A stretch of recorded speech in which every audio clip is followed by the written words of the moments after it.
அட்டகாசமான சுவையில் உருளைக்கிழங்கு குருமா இட்லி தோசை சப்பாத்தின்னு எல்லாத்துக்கும் அல்டிமேட்டாக இருக்கும். இன்றைக்கி இதை ட்ரை பண்ணி பார்த்துருங்க. எப்படி செய்யுதுன்னு பார்க்கலாமா? இதுக்கு கடாயில் 2 டீஸ்பூன் அளவுக்கு எண்ணெய் சேர்த்துக்கோங்க. எண்ணெய் காஞ்சதும் ஒரு பெரிய சைஸ் வெங்காயத்தை நீளமாக நறுக்கி சேர்த்துட்டு 1/4 கப் அளவுக்கு தேங்காய் 2 பச்சை மிளகாய் சேர்த்துட்டு நல்லா வதக்கி விட்டுக்கோங்க.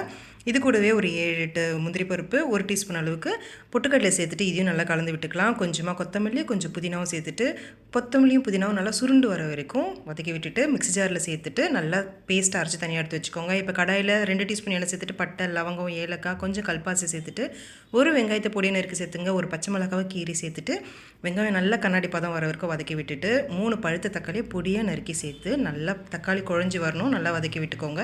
இப்போ இதுக்கு 1 டீஸ்பூன் அளவுக்கு உப்பு சேர்த்துட்டு நல்லா கலந்து விட்டுக்கோங்க. அடுத்ததாக 1 டீஸ்பூன் அளவுக்கு இஞ்சி பூண்டு விழுது சேர்த்துட்டு பச்சை வாசனை போகிற வரைக்கும் நல்லா வதக்கி விட்டுக்கலாம்.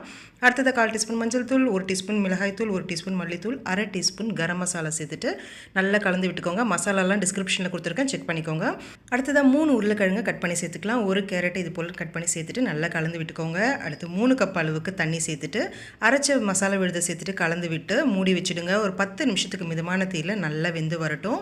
10 நிமிஷம் கழிச்சு பாருங்கள், இடையில அடிக்கடி கலந்து விட்டுட்டே இருங்க. உருளைக்கிழங்கு வெந்து வந்துருச்சான்னு செக் பண்ணி பார்த்துட்டு கொத்தமல்லியை தூவி இறக்குனீங்கன்னா அட்டகாசமான சுவையில் ஒரு குருமா ரெசிபி ரெடிங்க. இன்றைக்கி ட்ரை பண்ணி பாருங்கள், டேஸ்ட்டு செம்மையாக இருக்கும். ட்ரை பண்ணி பார்த்துட்டு எப்படின்னு சொல்லுங்கள். பிடிச்சிருந்தால் லைக் பண்ணுங்கள் ஃப்ரெண்ட்ஸ். தேங்க்யூ.